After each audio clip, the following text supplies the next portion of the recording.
নমস্কার, সকলকে আন্তরিক শ্রদ্ধা, প্রণাম এবং যথাযোগ্য সম্মান জানাই। আজকে দাদরা তালে সেই তিস্র,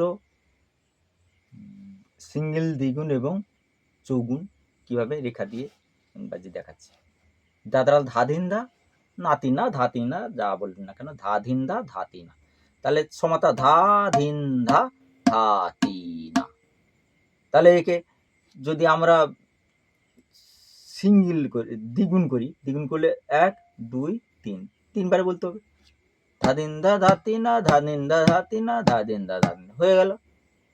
দ্বিগুণ হলে 3-এর মধ্যে আসবে ধাদিন্দা ধা ধা ধিন ধা ধাতিনা, ধাদিন্দা ধাতিনা, ধাদিন্দা ধাতিনা। এটা দ্বিগুণ হলো।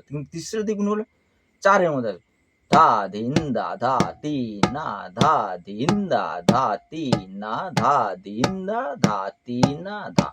সিঙ্গেল হলো ধা দিন ধা ধা তি না ধা দিন ধা ধা তি না ধা ধা দিন ধা দিন ধা ধা তি না। দেওয়া আছে ত্রিতালে, দাদা তালের বিভিন্ন রকম প্রকার দেওয়া আছে করে ছন্দের মধ্যে আপনারা প্রত্যেকটা জিনিস ছন্দের মধ্যে বাজাবেন এবং অন্য তালের সঙ্গে বাজাবেন। এই ত্রিতালে দিয়ে দিবেন, রূপক তালে দিবেন, যে কোনো জায়গায় ওই জিনিসটার উপর দেওয়ার চেষ্টা করুন। প্রত্যেকটা ছন্দ এদিক সেদিক করানো যাবে। তিস্রতে চতুস্র, রূপক হচ্ছে খণ্ড, মিশ্র জাতি থেকে আপনি খণ্ডতে আসতে পারেন, মানে পাঁচের 10 মাত্রাতে দেখবেন।